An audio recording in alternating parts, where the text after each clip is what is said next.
Rusty limped as he crossed the quiet street, his thin body shaking with each step.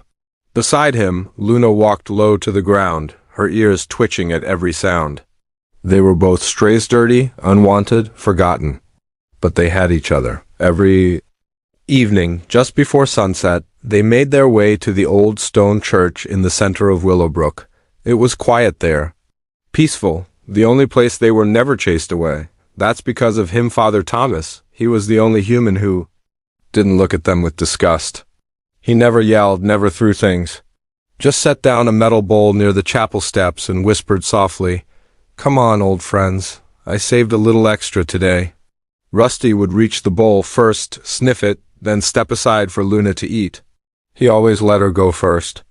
That was their routine, but one morning, everything changed. Father Thomas had arrived early, hoping to light candles before the morning sun touched the stained glass. As he unlocked the church doors, he spotted movement near the left side of the chapel floor. At first, he thought it was rats.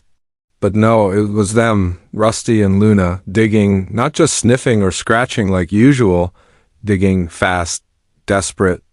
Rusty's front paw bled from the sharp stone, but he didn't stop. Luna growled low, her nose pressed to the floor, tail stiff. Father Thomas froze.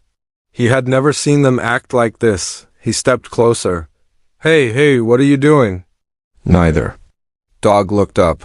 The sound of their claws scraping the stone echoed through the church. "Stop it," he said gently. "You'll hurt yourselves." Still, they didn't stop. Finally, Father Thomas knelt down and reached out.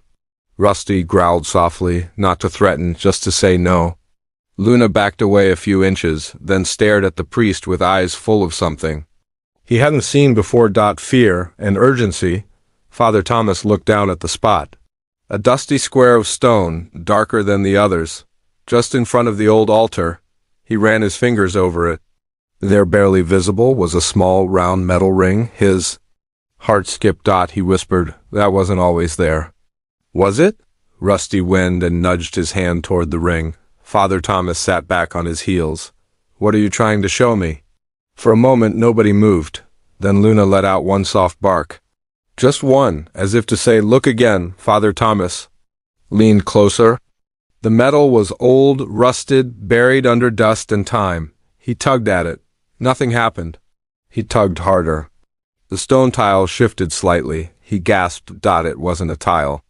It was a cover, a small square hatch built into the floor. He let go and stared at the two dogs. "How did you know this was here?"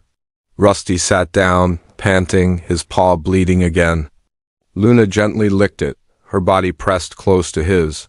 Father Thomas looked around the church, suddenly aware of the silence. The walls seemed to lean in, listening. He stood up slowly. "I need tools," he whispered. "Something to pry this open." The dogs didn't move. They just kept staring at the hatch. Later that evening, Father Thomas returned with a crowbar. The dogs were still there, waiting. He looked at them. "If this is a bad idea, now's the time to stop me." Neither dog moved. He knelt again, slid the crowbar under the edge of the stone, and pushed with all his strength. The floor groaned. Dust poured out. And finally, with a sharp crack, the hatch lifted. A musty, damp smell hit him like a wave. He coughed and covered his nose. Below was darkness, a black hole beneath the church. The dogs backed away, growling low. Rusty barked twice. Luna's ears went flat. Father Thomas leaned over the hole. He couldn't see the bottom. Just a set of narrow, crumbling steps leading down. "What is this?" he murmured. He felt a chill deep in his bones. This wasn't just a storage space. It wasn't listed on any blueprint he'd seen. It felt wrong. He turned to the dogs. "Did someone put you up to this?" he asked softly. "Or did you remember something the rest of us forgot?" Rusty looked up at him, then back down at the hole. Luna whimpered and pressed her head against his leg. Father Thomas sat there, between the two animals and the open hatch. As the last light of day faded through the church windows, whatever was down there, it had been hidden for a long, long time, and somehow, two stray dogs had found it. But the question that burned in his mind wasn't how. It was why. The next morning, The hatch remained sealed shut with a heavy board and a stack of hymnals on top. Father Thomas had panicked the night before. He wasn't not ready to go down there, not ready to find out what had been buried beneath the house of God, but the dogs. They didn't care about fear. By sunrise, they were back at the spot. Luna had her nose pressed against the edges, whining. Rusty was pawing at the books, trying to move them. Father Thomas found them as he came in for morning prayer. "You're back already?" he said, voice hoarse from lack of sleep. He stood in the doorway and watched the scene. Luna pacing in a circle, tail stiff, eyes darting. Rusty, quiet now, just sat beside the sealed hatch, staring. Not moving. Not blinking. "You two aren't going to let this go, are you?" Luna barked once. Father Thomas sighed and walked closer. He knelt down beside the hatch again, brushing away the hymnals. His hand hovered over the wooden board. "I dreamed about a little girl last night," he whispered. "She was crying." "She was cold," she said. "Don't forget me." The dogs tilted their heads at the same time. "I don't believe in ghosts," he said aloud. "But that dream—" He shook his head, he peeled the board back again and stared into the black square cut into the church floor. The cold air rose up, sharper now, mixed with something worse, something that stung the inside of his nose. Rusty growled. A low, deep rumble in his throat. Father Thomas grabbed the lantern from the altar. With trembling hands, he lit the wick. The light flickered, casting orange shadows on the stone walls. He held it over the hole and peered in. The steps descended only about 10 feet. At the bottom was dirt. Dirt and wood. And scratches on the stone walls. Scratches. As if someone had clawed their way down there. Or tried to claw their way out. He took one slow breath. Then stepped onto the first stair. Rusty followed. "Wait, no, stay," Father Thomas said, but the dog didn't listen. Luna came too. He reached the bottom step and stood in the cramped space, barely tall enough to stand straight. His lantern lit the room, no bigger than a pantry. Walls made of rock and dirt. Cracked wood beams. And in the far corner a pile of something. At first he thought it was rubble. But as he got closer he saw cloth. Rotten, crumbling fabric. His heart slammed. He stepped closer. Rusty whined behind him. Luna pressed herself against the wall, ears back. Father Thomas crouched beside the pile and reached out a hand. He moved the cloth aside. Beneath it was a wooden crate, covered in spiderwebs and mildew. But intact. He ran his hand over the top, and there it was, just visible under the grime. A small cross carved into the lid. A rosary bead was tangled around the latch. And beneath it, claw marks. Small, desperate, etched into the wood with fingers that must have bled. His throat closed. He whispered, "Dear God, what is this place?" Rusty barked sharply. Luna whimpered again. He reached for the latch. It was rusted, fused in place. He pulled. Nothing. Pulled again. Still nothing. He grabbed a piece of metal from the ground and pried at the latch. It groaned. Rust flaked off in chunks. The crate shook. Then finally, with a snap, it broke open. The lid fell backward inside. Bones. Small ones. A tiny rib cage. Fragile arms. A broken skull, still with a few strands of blonde hair clinging to it. A child. Father Thomas stumbled back. He dropped the lantern, but Luna rushed forward and stopped it from shattering with her body. He fell to his knees, gasping, "No, no, no." Rusty sat beside him and let out a long, low howl. The sound echoed through the church above them, a sound full of mourning, of truth. Something terrible had happened here. Now, the two strays had brought it into the light. Father Thomas didn't return to the rectory that night. He stayed inside the church, seated on the cold steps near the open hatch. The lantern flickered beside him. Rusty lay at his feet. Luna stood by the hole, staring down into it as if guarding a secret that never wanted to be seen again. The bones, the scratches, the child. He couldn't unsee any of it. His hands trembled as he flipped through the rotted notebook he'd found beside the crate. The pages were stiff, water-damaged, and hard to read. But some words still clung to the paper. Names, prayers, pleas. One page stood out more than the others. It said, "If he comes again, I will scream. But I don't think anyone will hear me. The door doesn't open anymore." He dropped the book. "No," he whispered. "No, no, not here, not this church." He stood up and stumbled across the chapel, fumbling with his keys. Behind the altar, hidden in the wall paneling, was a long-forgotten door, one he'd never seen opened in all his 20 years at the church. He unlocked it. The hinges creaked as it opened into a narrow hallway, dusty and dark. "Come," he said quietly. Rusty and Luna followed, as if they had been here before. Or maybe someone like them had. The hallway led to a small room, stone walls, a wooden bench, and a rusted cabinet. Dust blanketed everything. He walked to the cabinet, yanked it open. Inside, old files. Church records, obituaries, donations, sermon notes. And near the back, tucked under a crumbling box labeled maintenance. Logs, a folder, unmarked. He opened it, his breath caught. Inside were 4 pieces of yellowed paper, police reports. All 4 described something chillingly similar. Girl, age 10, missing during choir practice. No sign of forced entry. Father Grayson reported her last seen lighting altar candles. Investigation inconclusive. Church provided alibi. Case closed. Presumed runaway. *A date.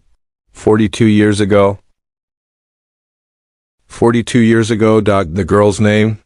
Mary Ellen Briggs. He looked back toward the hole in the floor. The dogs were staring at him now. "You knew," he whispered. "You brought me to her." Luna walked over and sat beside him. Rusty sniffed the folder and let out a deep, tired sigh. Something was still missing. Why now? Why them? He sat down on the bench, folder in hand. If Mary Ellen was locked in that box, someone put her there. Someone closed the lid. Someone left her there to die. He covered his face with both hands, and nobody ever said a word. That night, sleep came in fits. But when it did, he dreamt again, this time of small fingers pounding on wood, a girl crying, "Please, I want to go home." He woke with a gasp. The dogs were sitting at the end of the hallway, waiting. Outside. The sun had barely risen. He got up, folder in hand. "I'm not hiding this." And for the first time in a long time, he felt afraid of his own church. But the truth was open now, and the dogs? They weren't done yet. The next morning, the town of Willowbrook went on like always. Coffee brewed, shops opened, children walked to school. But inside the church, something had changed. The air felt heavier. The silence deeper. Father Thomas stood before the open hatch again, holding a stronger lantern and a heavy iron crowbar. Luna paced in circles, ears high and alert. Rusty sat near the edge, his head tilted toward the darkness below. "I don't want to go back down there," Father Thomas whispered. "But I know I have to." He looked at them both. "You're coming, aren't you?" Luna stepped forward immediately. Rusty followed, slower but determined. They descended one by one into the cellar, dust floating in the lantern light.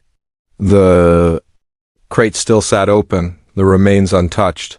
But something else had changed, a sound faint, almost like wind. "But there was no window down here. Do you hear that?" Father Thomas whispered. Luna waned. Rusty's ears flattened. The priest knelt beside the box and looked closer. Beneath the bones he noticed a rotted board, slightly loose. He pried it up with the crowbar. Underneath, a folded cloth, soaked with something dark. And beside it too, small objects, a rosary, broken in half. And a child's shoe. Father Thomas swallowed hard. This wasn't just where she died. This was where she was kept. He turned to face the dogs. Someone kept her here like a secret. Rusty let out a sudden, sharp bark. His tail was stiff. He turned his nose toward the wall behind the crate and began pawing at it. "What is it, boy?" Father Thomas brought the lantern closer. The stone wall looked solid. But then he saw it, a faint outline. A square door carved into the stone itself. He pressed against it. It creaked slightly. There was a hidden door. With effort, he pushed. The stone door gave way just enough to slide open. A rush of musty air burst out, thick with mold and decay. Behind the wall. Another room, smaller, circular. This one had symbols painted on the walls, faded, red-brown shapes. Candles, long melted. And in the center, a small iron bed frame. Rusted through, the dogs didn't go in. They stood at the threshold, growling. Father Thomas stepped inside and immediately felt the temperature drop. His breath fogged in the air. He reached into his pocket and pulled out the diary he had recovered. Slowly he flipped through it. The pages matched what he saw on the walls. Drawings of this very room. Stick figure people. A girl in the center. A man with a black robe and wine in his hand. One page had only one line written over and over again. He said no one would believe me. Father Thomas clutched the book to his chest and sat on the floor. His voice trembled. She was locked in, trapped, starved, left to die in a place like this. And the whole town forgot. Luna whined behind him. Rusty lay down near the crate, resting his head on his paws. The priest closed his eyes. God forgive us. For a long while, no one moved. Then dash click. A soft noise from the wall. Father Thomas jumped. He turned around. Nothing had changed, but then he heard it again. Click. Scrape, coming from within the stone walls. He stood up slowly. Is someone there? No answer, but Luna barked sharply. Then howled, and the whispering began. So faint he couldn't make out words, just the shape of voices, rising and falling like wind through trees. Rusty stood up now, growling deep. Father Thomas backed out of the room. His heart pounded. Once they were out, he shoved the hidden door closed and slammed the crowbar across it. The whispers stopped. He looked down at the dogs. Whatever's in there, it wasn't just death. He turned back to the crate. It was evil. And now, thanks to 2 stray dogs, it was no longer buried. The church bell rang at noon, but there was no peace in the air. Father Thomas sat alone in the back pew, the broken diary clutched in his hands. Rusty lay beside him, asleep but twitching in his dreams. Luna sat upright, eyes locked on the altar like she was waiting for something or someone. He'd barely slept. The whispering from the night before still echoed in his mind. She was here, he whispered, dying beneath a church. And no one heard her cry. He opened the diary again. The pages were falling apart now, but the words were clearer in the sunlight that streamed through the stained glass windows. He said, I'm bad. He said I shouldn't scream anymore. The floor is so cold. I can't tell if it's day or night. I heard someone walking upstairs today. I screamed, but they didn't hear me. Or they didn't want to. I miss Mommy. His voice cracked as he read aloud. God help me. He turned to the final entry. The ink was smeared, shaky, but still readable. He comes with wine breath again. He's humming the church song. I'm so tired. If someone finds this, tell them I didn't run away. His eyes stung with tears. She was 10 years old. A sharp bark snapped him out of his trance. Luna was standing now, staring at the entrance of the church. Rusty growled low, his hackles rising, and then the door creaked open. Father Thomas stood slowly. A breeze slipped in through the open door, swirling dust across the floor. No one entered, but the dogs were reacting like someone had. Who's there? The priest called out. This is a house of God. No answer, just the bell above creaking. On its own, as if pushed by invisible hands, Rusty started walking toward the trapdoor again. Not in fear but urgency. Luna followed, her tail stiff. Father Thomas clenched his jaw. You're leading me again, aren't you? They descended together into the cellar once more. The crate still sat open, the bones still inside, but now something new. A small object sat neatly at the edge of the box. Something that hadn't been there before. He picked it up slowly, a gold locket, inside 2 tiny pictures, one of a young girl, no older than 10, blonde hair, crooked smile, the other a priest. Not himself. Not anyone living, but a face he recognized. From the church's historical portraits, Father Grayson, Father Thomas nearly dropped the locket. They were together in this picture. He stepped back, shaking. He knew her. She trusted him. The dogs barked furiously, circling the crate. Luna began scratching again at the stone wall, not the one with the hidden door, but another section. What now? He asked them. What more can there be? He pressed his ear against the wall. Silence. Then thump. Just once, like something behind the wall had shifted. He pulled away. This can't be real. This can't be. Rusty growled. Luna barked. Then he noticed a thin crack running along the wall. Barely visible, he grabbed the crowbar again and jabbed it into the seam. With effort, he pried. Stone dust fell. A small section popped loose inside another crawl space. Not large. Maybe 3 feet wide, but what was inside made him fall to his knees. Stuffed animals, dolls, a child's blanket, crumpled and rotting. And scrawled on the inside wall in black charcoal, "I am still here." Father Thomas collapsed to the ground, his breath short. His vision blurred, the dogs pressed against him, warm and real. The cellar grew colder. The lantern flickered. And from somewhere inside that crawl space, a child's voice. Soft, almost a whisper, "Thank you." He didn't move.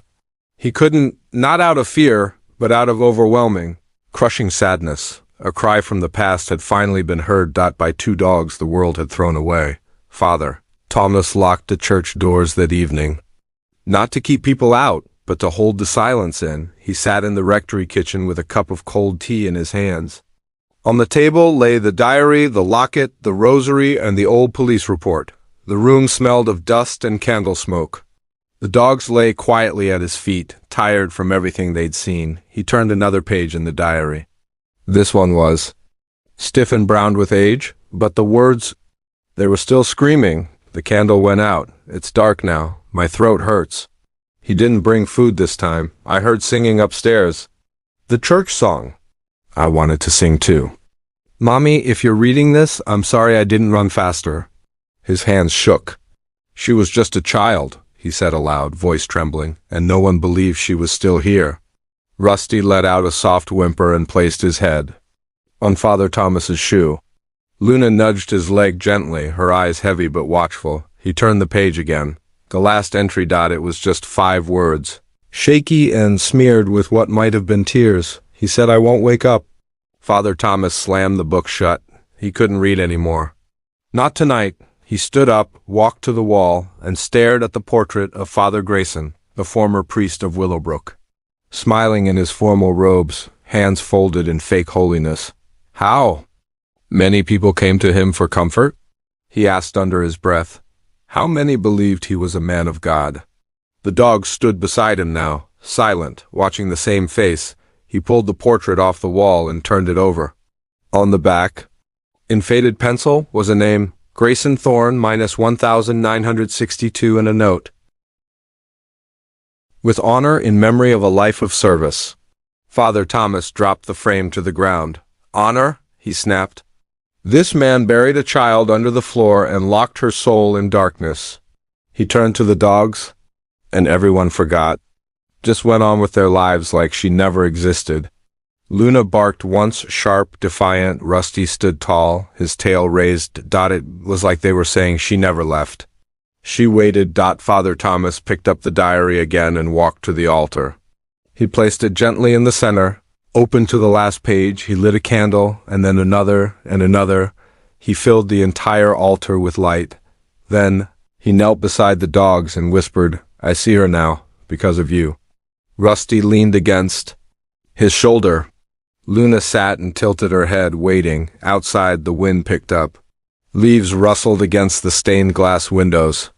And for a brief second, just a flicker, he thought he heard it again.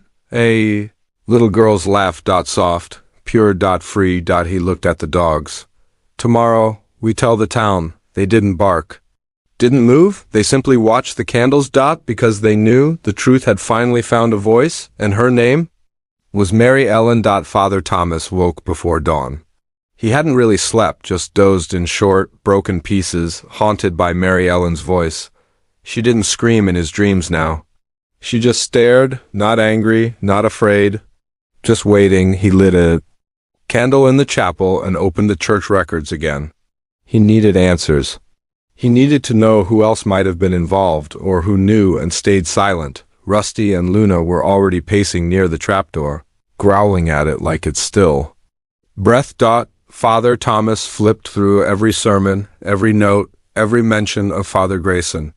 The man had served Willowbrook for 32 years, and his funeral had been massive. Speeches, tears, even a small statue. A statue, Father Thomas muttered. They called him a saint. But one entry stood out. Tucked in the corner of an old church bulletin was a line scribbled in pencil. Child went missing again. Grayson said not to report it, claimed she ran home. Again?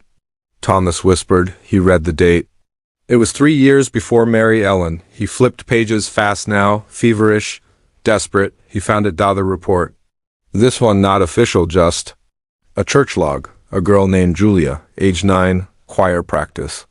Never seen again, not reported to the police. No missing person flyer. Nothing. Just erased. Luna barked suddenly, sharp and loud. Father Thomas turned. She was staring at the stained glass window behind the altar. Luna?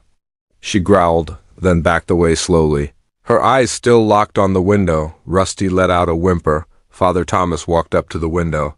It showed an angel holding a lamb. One of Father Grayson's favorites. He used to preach about the innocence of children and the duty to protect. But something about the angel's face was wrong. He climbed up on the bench for a closer look. Etched into the bottom of the stained glass, almost invisible. Forgive me, Father. I was afraid. He froze. Someone had left a message. A confession, scratched into the sacred glass. He climbed down and stepped back. There were others who knew. Someone tried to speak up, and still stayed silent. He turned to the dogs. How many children? How many stories were buried? Rusty scratched at the floor again. Not at the hatch this time, but at the base of the altar. Father Thomas knelt and pulled the rug aside. There, embedded in the stone, a loose brick. He pried it out. Inside, folded neatly, a faded letter. He unfolded it slowly. Read. I can't be part of this. I've seen what Grayson does in the cellar. I've heard the cries. The church protects him. I'm leaving this place. May God forgive me. Brother Caleb, 1975. The letter slipped from his fingers. He knew, Father Thomas whispered. They all knew. He sat down hard on the floor. Rusty rested his head on his lap. Luna pressed against his side. They protected a monster. The realization was crushing. Father Thomas wasn't just the one discovering the truth. He was now part of a church that had covered it up. The candles flickered. Wind howled against the church door. The silence grew deeper. And in that silence, a voice echoed in his heart. Don't let it happen again. He stood up slowly. Tomorrow I speak, he said to the dogs. No matter the consequences.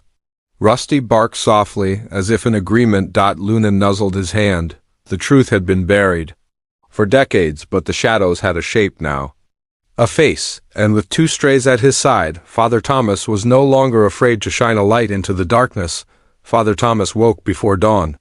He hadn't really slept, just dozed in short, broken pieces, haunted by Mary Ellen's voice. She didn't scream in his dreams now. She just stared, not angry, not afraid. Just waiting. He lit a candle in the chapel and opened the church records again. He needed answers.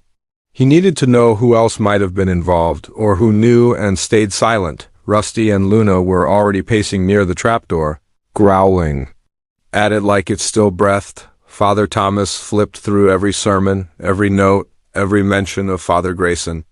The man had served Willowbrook for 32 years, and his funeral had been massive. Speeches, tears, even a small statue. A statue, Father Thomas muttered. They called him a saint. But one entry stood out. Tucked in the corner of an old church bulletin was a line scribbled in pencil. Child went missing again. Grayson said not to report it, claimed she ran home. Again? Thomas whispered. He read the date. It was 3 years before Mary Ellen. He flipped pages fast now, feverish, desperate. He found another report. This one not official, just a church log. A girl named Julia, age 9, choir practice. Never seen again, not reported to the police. No missing person flyer. Nothing. Just erased. Luna barked suddenly, sharp and loud. Father Thomas turned. She was staring at the stained glass window behind the altar. Luna? She growled, then backed away slowly. Her eyes still locked on the window. Rusty let out a whimper. Father Thomas walked up to the window. It showed an angel holding a lamb. One of Father Grayson's favorites. He used to preach about the innocence of children and the duty to protect. But something about the angel's face was wrong. He climbed up on the bench for a closer look. Etched into the bottom of the stained glass, almost invisible. Forgive me, Father. I was afraid. He froze. Someone had left a message. A confession scratched into the sacred glass. He climbed down and stepped back. There were others who knew. Someone tried to speak up and still stayed silent. He turned to the dogs. How many children? How many stories were buried? Rusty scratched at the floor again. Not at the hatch this time, but at the base of the altar. Father Thomas knelt and pulled the rug aside. There, embedded in the stone, a loose brick. He pried it out. Inside, folded neatly, a faded letter. He unfolded it slowly. Read. I can't be part of this. I've seen what Grayson does in the cellar. I've heard the cries. The church protects him. I'm leaving this place. May God forgive me. Brother Caleb, 1975. The letter slipped from his fingers. He knew, Father Thomas whispered. They all knew. He sat down hard on the floor. Rusty rested his head on his lap. Luna pressed against his side. They protected a monster. The realization was crushing. Father Thomas wasn't just the one discovering the truth. He was now part of a church that had covered it up. The candles flickered. Wind howled against the church door. The silence grew deeper. And in that silence, a voice echoed in his heart. Don't let it happen again. He stood up slowly. Tomorrow I speak, he said to the dogs. No matter the consequences. Rusty barked softly, as if in agreement. Luna nuzzled his hand. The truth had been buried for decades, but the shadows had a shape now, a face, and with two strays at his side, Father Thomas was no longer afraid to shine a light into the darkness. The town of Willowbrook was quiet the next morning, as always. Flower shops opened, the school bus rolled through, and in the town square, people gathered for the monthly market like nothing had changed. But Father Thomas stood at the edge of the crowd, holding a folder in one hand and a leash in the other. The leash was loose. Luna walked beside him, alert. Rusty limped quietly behind, each step heavy with purpose. No one really noticed them at first. Until the dogs stopped in the middle of the square and barked. Loud. Once. Twice. A third time. Heads turned. The mayor, Mr. Caldwell, blinked. Thomas? What's going on? Father Thomas stepped onto the old fountain's base, unfolding the yellowed pages he'd clutched all night. His voice shook at first, then steadied. I found a grave, he said. Beneath the church, a girl. Her name was Mary Ellen Briggs. A hush fell over the square. Some of you remember her. Some of you were told she ran away. But she didn't. She was hidden, locked beneath the altar in a wooden crate, and left to die. Gasps, a dropped coffee cup, and it wasn't an accident, he continued. She wrote about a man. A priest. She was 10 years old. Father Thomas? The mayor interrupted, eyes wide with panic. This isn't the time or place to... Rusty barked again, fierce this time. Luna growled low. Father Thomas pointed at the folder. There are at least 2 other names. 2 other girls who vanished from our town under Father Grayson's service. We praised him, we honored him. But behind the walls of that church, he was a monster. Someone in the crowd cried out, My aunt used to talk about a girl who went missing in the 60s. Everyone said she ran off. More murmurs, faces pale. Heads shaking. Father Thomas opened the diary and read aloud. He comes with wine breath. Again, he said, I won't wake up. A woman clutched her chest. That's what my sister used to say. She was scared of him. Of Grayson? The mayor raised his hands, sweating. This is slander. We can't just...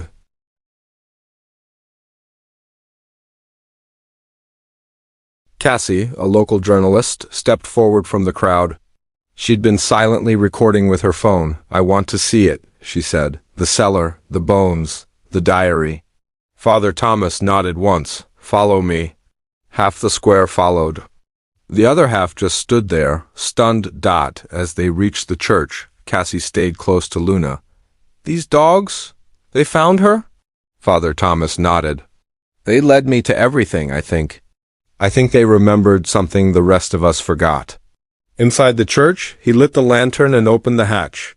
The smell rose again, damp and old. He turned to Cassie. It's still there. She descended into the cellar slowly, phone light on. And then she screamed, not in fear. In heartbreak. "Oh my God," she whispered, "that's a child. That's real."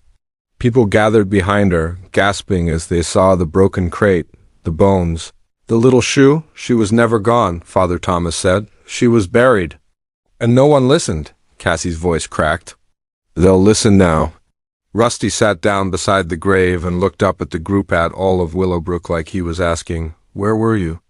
Luna lay down next to him, her head on her paws, and for the first time in 40 years, the town remembered Mary Ellen not as a runaway, but as the little girl they had failed to save.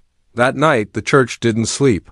Neither did Father Thomas. Cassie's article had already gone viral. Girls' remains found beneath small-town church dogs led the way, and the news trucks were coming, but the priest didn't care about headlines. Not now, he cared about truth. About Mary Ellen and the dogs. They sat beside him like guards as he combed through the last of the old records. Refusing to rest, that's when he found it. Tucked between two rotting hymnals was a photograph, dated 1967, a girl. Blonde hair, missing, front tooth, and holding a candle in her tiny hands. Mary Ellen. Next to her stood Father Grayson, one hand on her shoulder, the other clenched too tightly, but behind them, in the background of the photo almost invisible, stood another figure, a woman, dark eyes, expression unreadable. "Who is she?" Father Thomas whispered. He flipped the photo over. One name, Agnes Weller. No title, no description. Just a date. He sprinted to the filing cabinet, rifling through old rosters, and there she was. Agnes Weller, church custodian. 1965-1972. Father Thomas stared at the paper. She worked here during all of it. He ran to the phone and dialed the town registry. "I need an address for Agnes Weller, urgent." The line went quiet. "Then she's still alive, nursing home off Maple Street." He grabbed his coat. The dogs were already at the door, ready. The nursing home was quiet. Dimly lit. Room 214. An old woman sat in a chair by the window, watching birds flutter near the feeder. Her hair was gray, skin paper thin. But her eyes, those same eyes from the photo, were sharp. "You're from the church," she said. Before he even introduced himself, Father Thomas stepped inside. "You knew Mary Ellen Briggs?" Agnes didn't blink. "I remember the night she disappeared," she said softly. "He said she went home, but I knew better." "Why didn't you speak?" Inez's voice cracked. "Because I did. I told the bishop. He told me to pray for her soul and never speak of it again," Rusty growled low. Luna pressed her body close to the chair, eyes wide. Agnes looked down at Luna and whispered, "You remember her too, don't you?" The old woman began to cry quiet, shaking sobs. She used to feed the strays behind the church, every day after choir practice. She said dogs were her silent angels. Father Thomas's throat tightened. "Agnes," he asked gently, "do you know where Father Grayson was buried?" She nodded. "Under the chapel floor, there's no marker. He wanted it that way." Thomas stood slowly. "Thank you." Before he left, Agnes placed something in his hand. A necklace, rusted but still intact. "It was hers," she whispered. "She gave it to me the week before she vanished. Said it was for protection." The charm was tiny, a silver paw print. "She loved animals," Agnes said. "More than people." Father Thomas nodded. "They're the reason she's been found?" And as they left the nursing home, Luna turned back, once looking at Agnes with eyes full of something human, and Agnes whispered, "I'm so sorry, Mary Ellen." The wind outside howled, but the truth was getting louder. By the next morning, the media had surrounded the church. Reporters in suits, cameras flashing, boom mics hovering just inches above Father Thomas's head. But none of that mattered. Today wasn't about headlines. It was about digging him up. The grave. The secret one. The unmarked stone slab beneath. The chapel, hidden under years of polished wood and church tradition. The place where Father Grayson had been buried with honor. Rusty and Luna stood watch as the workers lifted the first tiles. The priest paced behind them, heart pounding. Mayor Caldwell arrived, his face pale. "Are you sure you want to do this?" Father Thomas didn't answer. He just pointed. "Move the floor." An hour passed. Then another. Finally, stone. A small Rectangle, stained and sealed shut. One worker looked up. There's something carved into it. They brushed away dust. 2 words. Faint, but clear. Rest clean. Father Thomas's hands curled into fists. Break it, he said. A sledgehammer. Slammed into the slab. It cracked loud and final. Rusty let out a sharp bark. Luna howled. The stone broke open. The coffin was plain, rotting, but intact. The lid was pried loose. Creaking. Inside lay a skeleton in priestly robes. A cross folded between folded hands, but on the skull scratches. Deep ones along the eye socket, bite marks. Rusty growled. Luna took a step forward and began barking uncontrollably. One reporter stepped back, whispering, Is that a dog bite? Father Thomas leaned over the coffin. The scratches were clear. Too clear. And suddenly he remembered a detail. From Mary Ellen's diary. I told the dogs to bite him if he came close again. I don't think they understood. But maybe they did. His eyes widened. He turned to the crowd. This man died years before anyone knew what he was.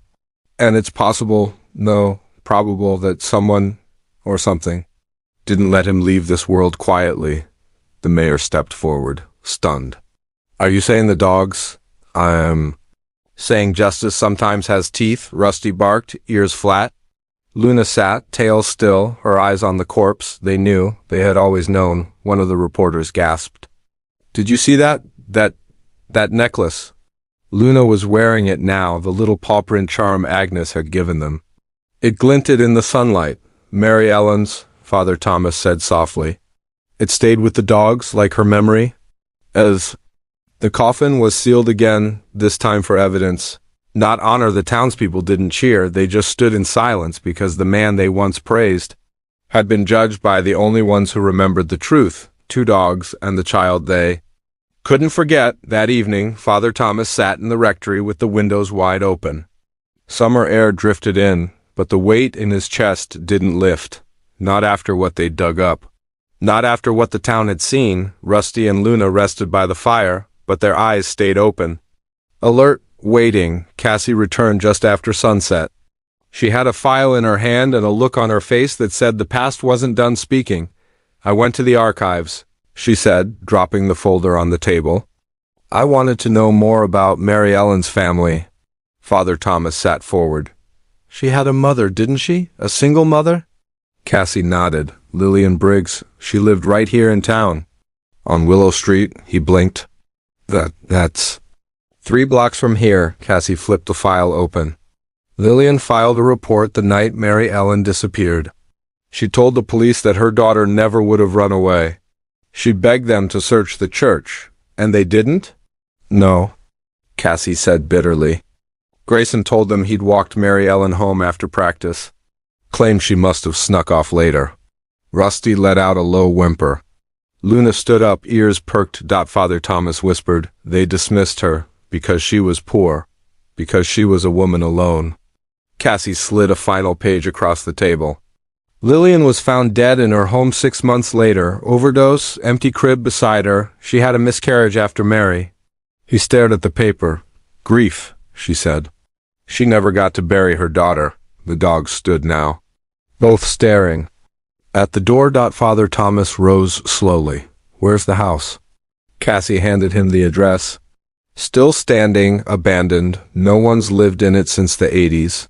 They drove in silence. Willow Street was quiet, the kind of street where time moves slower.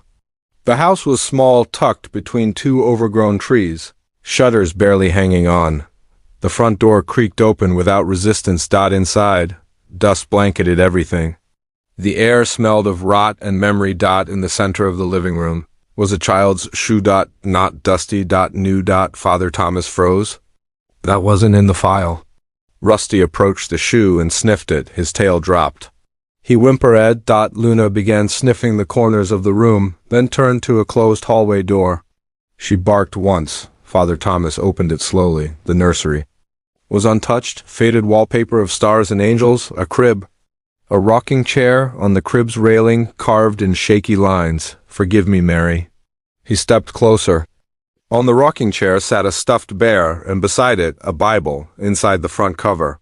in a soft, elegant hand, for my daughter, who deserved a better world. Lillian Father Thomas's chest ached. She tried, he whispered. She tried. So hard to save her. Rusty walked over to the crib and laid his head against it. Luna sat beside him, and for a long, breathless moment the nursery felt full of grief, full of memory, full of love that never had a place to go. Father Thomas knelt. I promise, he whispered into the silence. They know now. And just before they left, Luna turned back one last time and wagged her tail once, softly. Because they had brought Mary home the next Sunday, the pews were full, not for a wedding, not for Christmas, but for Mary Ellen. The town had gathered in silence, holding candles, some with tissues in hand, others with guilt in their eyes. At the front stood Father Thomas. Behind him, the two dogs lay on the altar steps like guardians. Luna kept her eyes fixed on the stained glass. Rusty watched the crowd. The air inside the church didn't feel holy, it felt haunted. I asked the choir. Father Thomas said softly into the microphone, to sing the last song Mary Ellen ever practiced. Gasps rippled through the church. A young girl about 10 with golden hair and nervous hands stepped forward with the others. The choir began. Gentle shepherd, come and lead us. Double quotes. The first note echoed off the stone. Something shifted. The crowd stilled. For we need you to help. U.S. find our way. Father Thomas closed his eyes. He could almost see her, a small girl standing beside Luna, hair tucked behind her ear. Hands clasped, eyes closed. Mary Ellen, not broken, not afraid, just present. When the final chord rang out, it hung in the air. Longer than it should have, almost as if someone had added a note from beyond. The young girl stepped back, tears in her eyes. Her voice cracked as she whispered, "Was that her?" Father Thomas nodded. Yes, that was her song. He turned to the congregation. We failed her once, he said, but not again. He placed the diary on the altar. The rosary beside it, the silver paw necklace in front. These will remain here. As a reminder, Cassie stood at the back, filming quietly. Others bowed their heads. One woman whispered, "She was so little." Rusty let out a quiet bark. Just once. Luna stood and approached the diary. She rested her paw gently on the page. Gasps again, not for drama, but for truth. She knows we hear her now, Father Thomas said. He stepped down and knelt beside both dogs. You brought her voice back. Tears ran freely now. A teenage boy at the back whispered, I heard that song in my dream last night. The church doors slowly creaked open on their own. A breeze swept through. The candles flickered. Some believed it was wind. Others weren't so sure, because that final note, so pure, so soft, hadn't come from any of the children. It had come from her, the girl the town forgot, the girl the dogs remembered, and the one now guiding them all from the other side.